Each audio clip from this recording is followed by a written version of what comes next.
2020년 기출문제 풀이하겠습니다.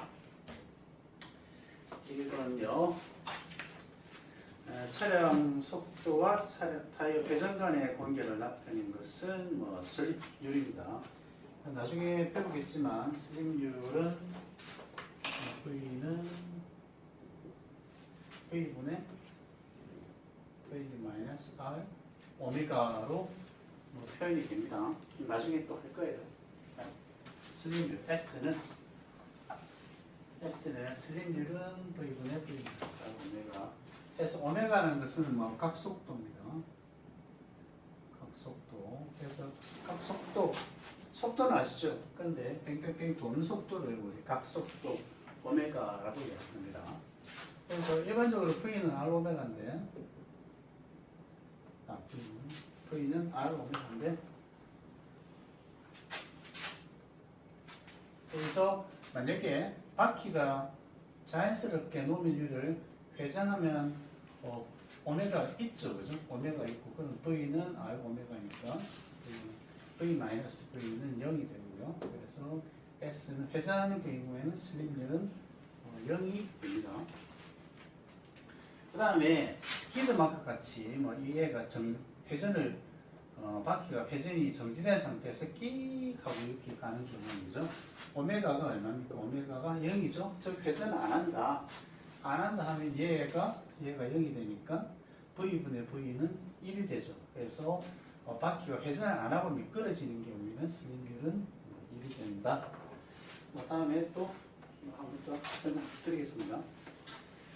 슬립률입니다. 토크는 회전력을 이야기하고요. 마찰 개수, 최대 출력. 그 다음에 2번 차량의 추락 속도를 분석하기 위해서 필요한 조사 자료가 아닌 것은 이것도 나중에 운동학 시간에 나올 건데요. 밑에 해설을 보시죠. 이 공식을 알아야 돼요. V는 D 루트 2-D 세타 H 분의 G. 여기서 D란 것은 수평 추락 거리를 이야기합니다. 추락했는데 여기서 약간 경사진 곳에서 이렇게 추락했다 라고 하면 여기 각도 알아야 되고요. 높이 알아야 되고, 그 다음에 추락 거리, 수평 거리 D 알아야 되고, 이런 것들을 알아야 되죠. 그래서 공식을 아느냐 모르느냐 그 문제가 되겠습니다. 3번 답이 틀린 것은 충돌 시 운동 에너지가 보존되는 충돌을 탄성 충돌이라고 한다. 맞습니다. 비탄성 충돌인 경우에 비탄성이라는 것은 여기서 당구공 같이 여기서 10 정도 속도로 와서 땅 때리면 얘도 10 정도로 그대로 튕겨져 나가는 속도가 보존되는 것이죠. 그게 탄성 충돌이고요. 그 다음에 2번 비탄성은 그렇지 않다는 이야기죠. 10 와서 때리니까 10을 안 가고 5 정도로 속도가 줄어든다는 이야기죠. 그래서 비탄성 충돌인 경우에 운동 에너지는 차체 변형된 것 같이 다른 형태의 에너지로 변환된다. 그러나 운동량은 보존된다. 즉 운동량 보존 법칙은 성립한다 라는 이야기입니다. 이것도 반복적으로 나올 겁니다. 반발 개수는 0과 1의 값을 가는데 이것도 운동의 시간에 나올 텐데요. 반발 개수라는 것은 충돌 전 속도 차이 분의 충돌 후 속도 차이를 반발 개수라고 해요.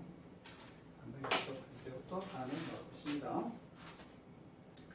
그 다음에 두 물체가 충돌해 반발되는 것은 물체의 질량이어야 한데 이거는 아니겠습니다. 아니고요. 이거는 틀린 것이죠. 그 다음에 4번 위치 측정법 중에 코드법으로 측정하는 경우는 코드법에 대해서 잠깐 설명을 드리겠습니다.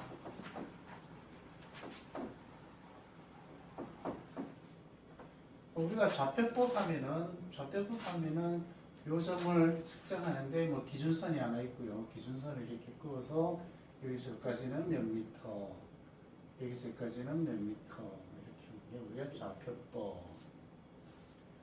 이렇게 좌표법이죠, 그죠? 그다음에 삼각법은 뭡니까? 도로에 어떤 가로수가 있고 여기는 신호등이 있다. 어떤 고정 기준점이 두고 있다. 그런데 여기 사람이 있다. 하면 이 거리 측정하고 이 거리 측정하고 이 거리 측정하고 그게 삼각법이죠, 그죠? 근데 곡선 같은 경우는 우리가 뭐 이렇게 단일 곡선이 돼 있다. 그럼 우리가 이런 식으로 긋죠. 쭉 그어서 현의 길이 측정하고 그 다음에 중앙 정도 측정하고 이러면 여기 곡선 반경을 우리가 계산할 수가 있죠. 계산할 수가 있습니다. 근데 이렇게 단일 곡선이 아니고 좀 복잡해요. 죄송합니다. 좀 복잡해요. 이렇게 곡선이 좀 가다가 뭐 이렇게 휜다. 이러면 어떻게 하죠?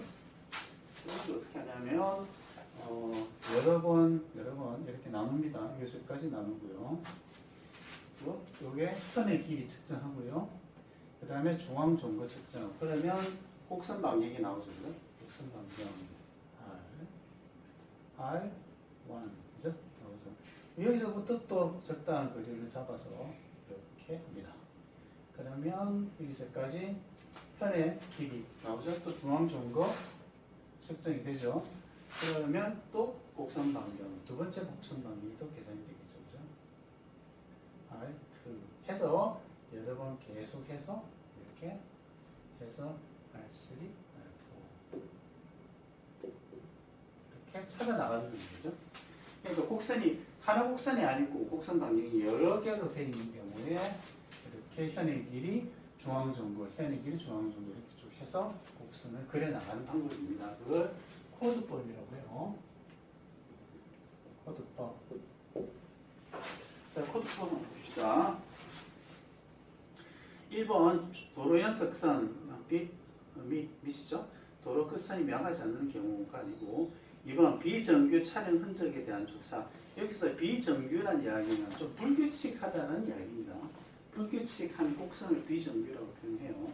그래서 불규칙한 곡선, 단일 곡선이 아니고 이렇게 뭐 여러 가지 곡선으로 복잡한 곡선이 있을 때는 이렇게 코드법으로 측정하면 되겠습니다.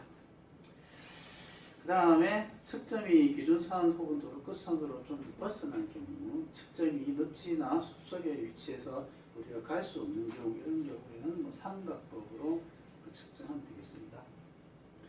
그 다음에 여기서 뭐 코드법이 이런 거다라고 아시면 되겠죠. 비정규 촬영 흔적 또는 비정상 뭐 흔적 또는 뭐 비정상 곡선 뭐 이런 식으로 나오면 코드법이다 이렇게 생각하시면 되겠습니다. 그 다음에 5번 차량의 속도를 계산하기 위해 마차 개수를 조사하지 않아도 되는 것은 마차 개수라는 것은 뭐 미끄러졌다는 이야기죠. 1번 차량이 전도된 상태로 미끄러졌다. 근데 2번 추락했을 때는 마찰이 없죠. 붕 떠서 떨어지니까 마찰이 없죠. 3번 요마크 당연히 마찰 개수가 필요하고요. 4번 미끄러졌을 때 필요하고요. 그 다음에 6번 좌로 구분 도로를 안전하게 선회하기 위해서 그럼 좌측을 굽었으니까 몸은 오른쪽으로 차는 오른쪽으로 쏠리겠죠, 그죠? 그러면 도로의 오른쪽을 약간 높게 해야 되겠죠, 그죠? 높게 해야 왼쪽으로 쫙 볼 수 있겠죠?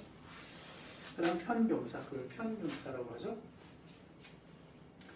그 다음에 다음 페이지 7번 동일 차량에서 스키드 마크 발생 시 다음 중 틀린 것은 차가운 타이어 고무와 역청 재질은 뜨거울 때보다 역청재질은 그냥 아스팔트, 골탕, 아스팔트 재질은 탈, 이거 역청이라고 합니다. 탈의 재질은 뜨거울 때보다 미끄러지기 쉽다. 그래서 진한 흔적이 발생입니다. 아니죠, 그죠? 뜨거울 때가 잘 생깁니다. 고무 쪽이니까 뜨거울 때 잘 진하게 생깁니다. 그 다음에 2번 뭐 틀린 말이고요. 3번, 4번 보시면 되겠습니다. 그 다음 8번 타이어를 평판 위에 놓고 수직 하중을 걸면 이거는 무슨 말이냐면요. 타이어 평판 유리라고 한번 생각해 봅시다.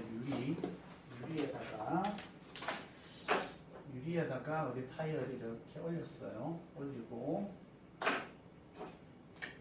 유리에다가 타이어를 이렇게 올리고요. 눌렀어. 이렇게 꽉 눌렀어. 그럼 밑에서 보면 타이어가 원래 타이어 이렇게 생겼으면 눌려진 만큼 이렇게 눌려진 흔적이 나오겠어요, 그죠? 눌려진 흔적이 나오겠죠? 그죠? 요 이야기입니다.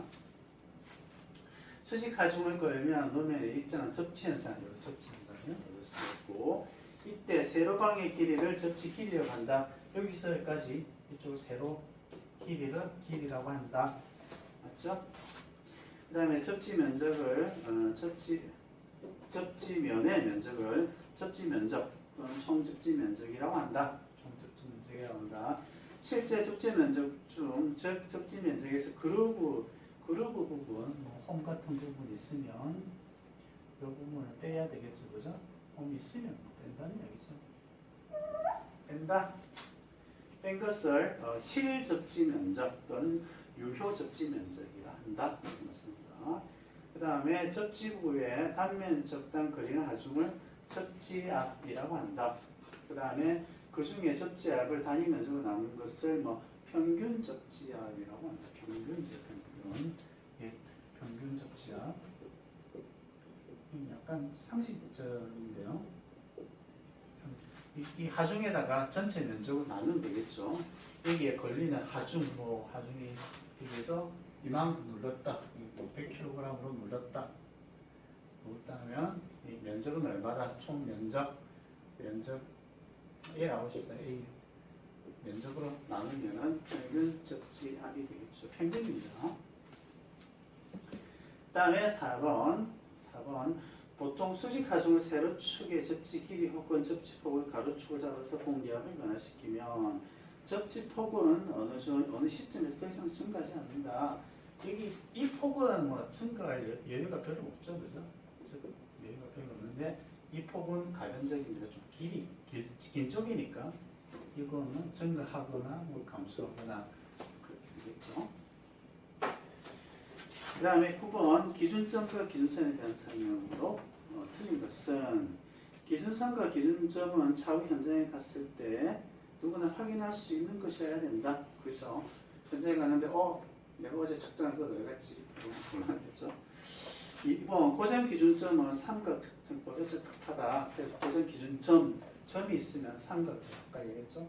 삼각형을 그려야 되니까 점이 있으니까 삼각형을 그릴 수가 있겠죠. 그 다음에 또 기준선은 보통 도로 연석선으로 한다. 연석선이 좀 거의 다 직선이니까 직선이겠죠. 직선 연결해서 그렇게 씁니다. 그래서 기준선은 연석선을 하면 좋죠. 그 다음에 신호등의 지주, 기둥, 소화전 변함없죠. 소화전이 오늘 있었는데 내일 없고 이런 건 아니겠죠. 그 다음에 교량, 고가도로 등은 고정 기준점입니다. 고정되어 있습니다. 4번 답이고요. 10번 교통사고 현장에서 실시한 조사 작업이 아닌 것은 현장에서 실시하는 작업, 현장 스케치를 바탕으로 한 사고 현장 도면의 컴퓨터 CAD, 현장에서 CAD 작업하기 힘들죠. CAD라는 것은 컴퓨터로 도면을 그리는 것입니다. 현장에서 하기 힘들겠죠. 그 다음에 차량의 최종 정지 위치, 차가 최종이 어디 있다. 그다음 흔적은 어떻게 돼 있다. 그다음에 낙하물, 놈의 파편 조각은 어디 몰려 있더라. 이런 것은 현장에서 파악해야 되겠죠. 지금 사고 현장, 사고 차량의 조사 항목이 아닌 것은 차량의 재원이라는 것은 차량의 폭, 길이, 높이, 성능, 중량 이런 것들입니다. 그다음에 차량의 파손 상태, 차량이 어디에 부셔졌더라. 차량 가격은 조금 아니겠죠, 그죠? 필요할 수도 있는데 급한 건 아닙니다. 차량 가격은. 화물 적재량, 화물을 얼마나 실었더라. 이 차가 과적을 했는데 무게중심이 높아서 넘어졌더라. 필요하겠죠. 그다음에 12번 다음 중 보행자 사고 조사로 틀린 것은 보행자 사고입니다. 보행자. 자동차 전면 유리, 파손 부위를 조사합니다. 보행자 머리나 어깨가 위에 충돌되는 경우겠죠. 2번 보행자의 최종 정지 위치는 조사할 필요가 없다. 보행자가 최종 정지한 위치는 상당히 중요합니다. 최종 정지 위치를 알아야 보행자가 어디에서 충격되는지를 계산할 수 있겠죠. 그죠? 주로 이제 횡단보도상이었느냐 아니냐 거기에 따라서 과실이 크니까 사람이 쓰러져 있으면 당연히 거기는 횡단보도가 아니겠죠. 그죠? 쓰러져 있는 곳은 그러면 차가 어떤 속도로 부딪혔고 그렇다면 이 사람이 충돌 당시에는 횡단보도를 걷고 있었느냐 안 걷고 있었느냐 이걸 계산하는 게 상당히 중요합니다. 자동차 보행자와 충돌 부위 조사하고 묻어있는 흔적을 조사하고 13번 타이어 트레드라는 것은 타이어의 밑면이죠. 노면하고 만나는 그 밑면. 나무 설명 중 틀린 것은 공기압이 높을 때보다 낮을 때 트레드 나무가 크다. 공기압이 높으면 단단하죠, 그죠? 그러면 접촉면도 좀 줄어들어요. 그래서 공기압이 낮을 때 나무가 큽니다.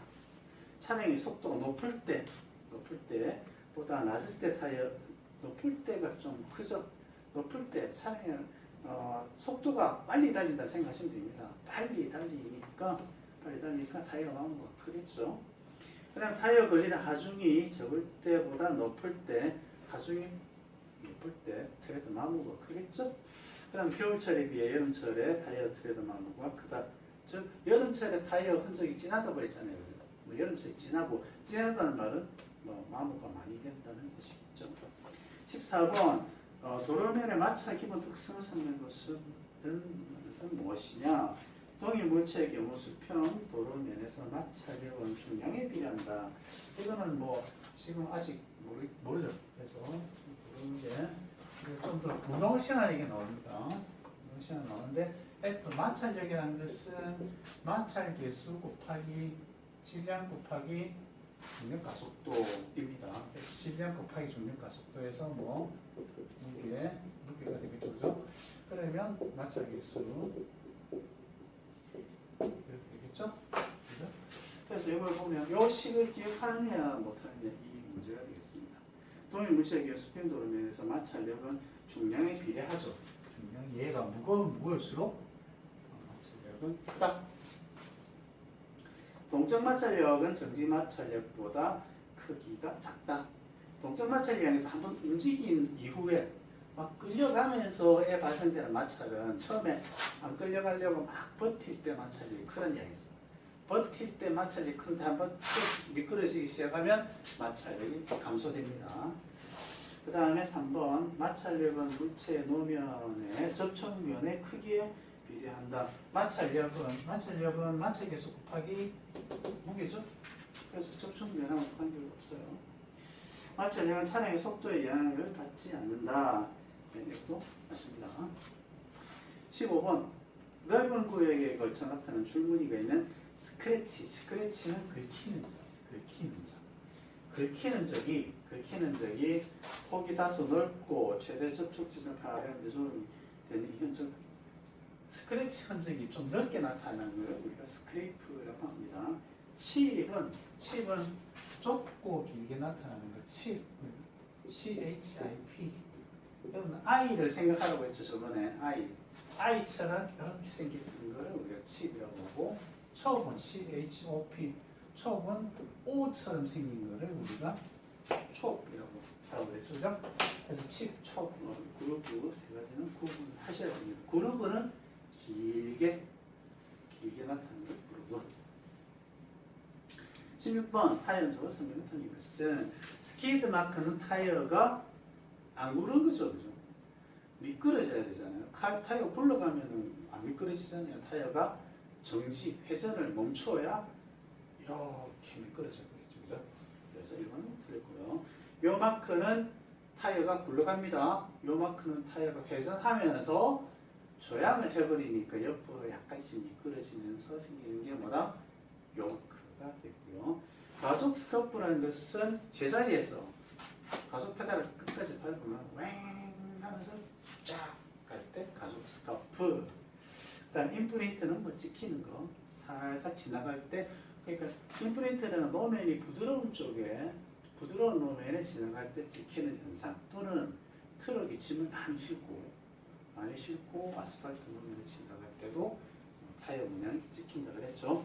17번 전구의 균열로 인해 산소가 내부로 들어갔습니다. 산소가 들어갔다면 탄다 이렇게 하시면 되죠. 그럼 탄다, 타면은 백화 이렇게 되죠. 다음 전구 내용 오염에서 내부 가스로 연소가 발생해서 현상은 백화.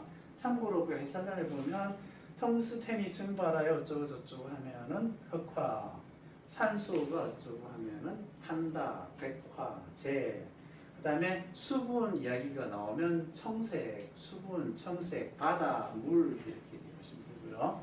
그 다음에 황화는 할로겐 가스가 유리벽에 증착되는 황화라고 기억하시면 되겠습니다.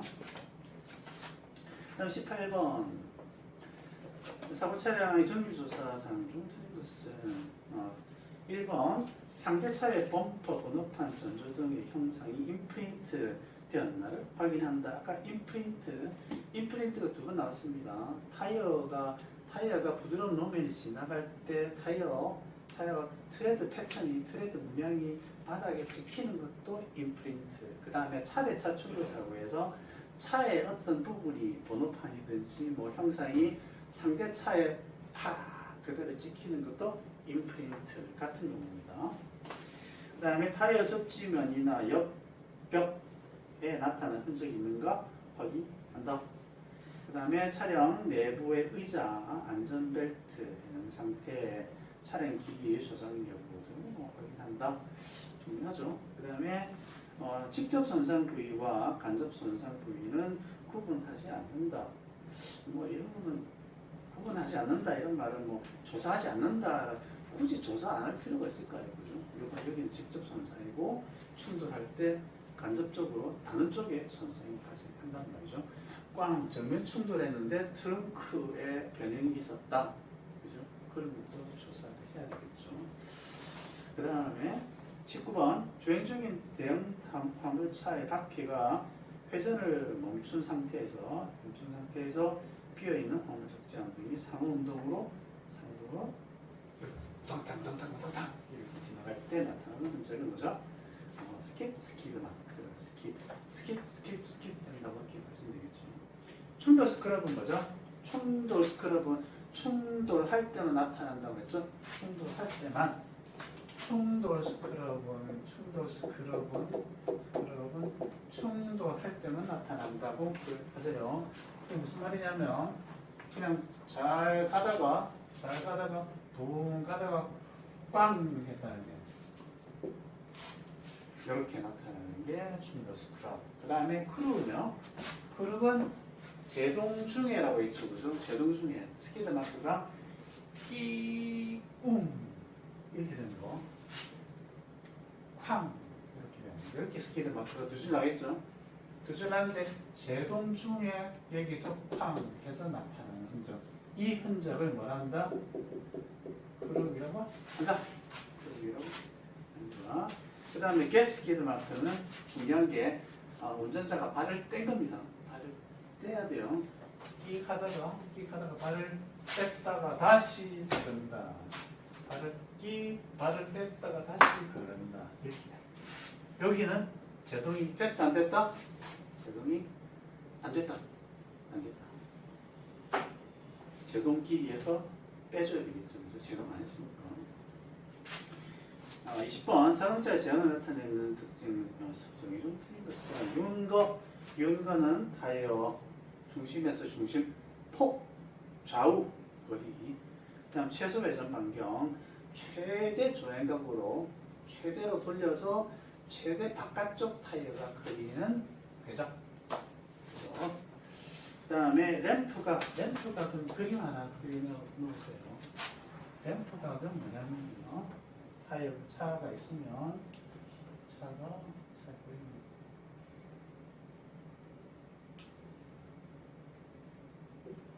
바퀴가 이렇게 있습니다. 바퀴가 있으면 요 각도를 램프각이라고 합니다. 램프각.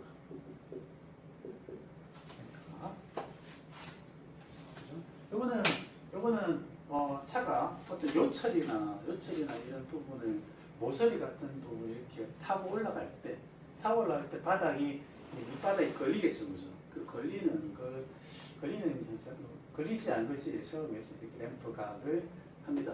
우리 도로상에서 달릴 경우에는 뭐 이거 고려 안 해도 되겠죠, 그죠? 그런데 차체가 엄청 낮다든지 또는 군사용 또는 오프로드 그런 SUV 차량 같은 경우에는 그 거치면 가야 되니까 이 램프각이 중요하겠죠. 램프각이 크면 클수록 오프로드를 잘 갈 수 있겠죠.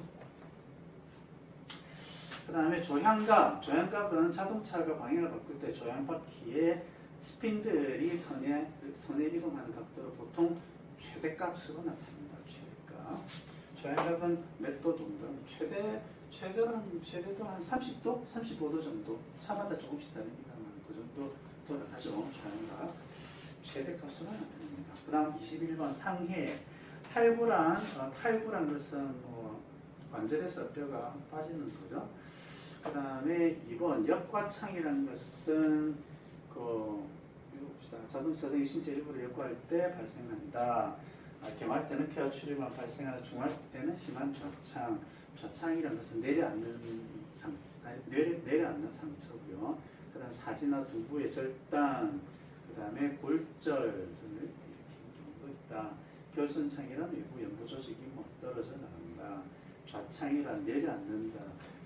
앉을 좌 내려앉는다. 조직이 내려앉는다 이렇게 생각하시면 되겠습니다.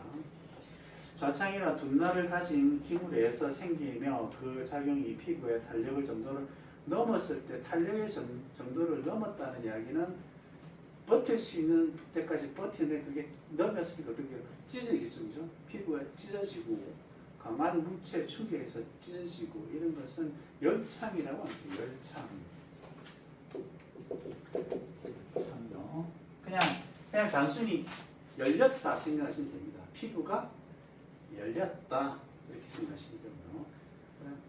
좀 말은 좀 깁니다만은 길게 나와서 결국은 피부가 열렸다, 찢어졌다, 열렸다 생각하시면 열창이 되고요. 그 다음에 이런 말이 열렸다라는 말은 없고 그냥 피부가 좌멸되고 눌려지고 뼈와 근육관이 어떻게 되고 이런 얘기 좀 길게 나옵니다만은 그냥 뭉개지고 내려앉았다라고 이야기 의미가 있으면 좌창이라고 생각합니다. 그다음 22번 선회하는 자동차의 운동 특성에 대해서 쭉 보는 것은 원심력은 속도와 관련이 있다. 원심력 이렇게 나오면은 원심력 공식을 아는가 모르는가를 해야 되죠. F는 M, R분의 V19. 즉 원심력은 질량에 비례한다. 그 다음에 반지름에 반비례한다. 그 다음에 속도 제곱에 비례한다. 이렇게 하셔야 되죠. 원심력은 속도와 관련이 있다. 그 다음에 한계선의 속도를 구하기 위한 마찰 계수는 횡률표로 마찰 계수를 적용한다. 맞습니다. 이 부분도 나중에 또 나올 것 같습니다. 안전하게 선에 주행하기 위해서는 횡방의 마찰력이 원심력보다 작아야 한다. 아니죠. 이거는 커야 됩니다. 마찰 계수가 이 말은 나중에 또 나옵니다만 마찰 선회란 것은 이렇게 선회란 것은 좌회전 우회전 이야기하는 것이죠. 어떤 궤적을 따라서 이렇게 빙 돌 때 이렇게 바깥쪽으로 튕겨져 나가려는 것을 우리가 원심력이라고 하죠. 원심력. 그 다음에 안 나가려고 하는 힘은 마찰력이라고 하죠. 마찰력. 그죠? 원심력이 크면 어떻게 될까요? 원심력이 크면 차가 가다가 우당탕탕 이렇게 되겠죠. 그 다음에 마찰력이 크면 원심력이 있는데도 불구하고 마찰력이 크면 끼끼끼끼끼끼 하면서 돌아가겠죠. 그게 마찰력이 커야 돌아가겠죠. 이렇게 되겠습니다. 그 다음에 차량의 성계선의 속도는 곡선 반경이 클수록 낮아진다. 아니죠. 곡선 방향이 클수록 곡선 방향이 크다는 말이에요. 곡선 방향이 크다는 말. 요런 게 곡선 방향이 작다고요. 이렇게 된 거는 곡선 반지름이 반지름입니다. 반지름이 크죠. 그죠? 곡선 반경이 크다라는 것은 완만하다는 뜻입니다. 완만한 커브다, 부드러운 커브다라는 얘기죠. 완만하니까 빨리 도착했죠, 그죠? 곡선 반경이 작다라는 말은 급하다는 얘기죠. 그죠? 그 커브라는 얘기죠. 그 커브. 여기 작으니까 커브가 그 커브잖아요. 곡선 방향이 크다는 말은 거의 완만한 빨리 들을 수 있겠죠. 여기에서는 속도가 빠를 수가 없겠죠.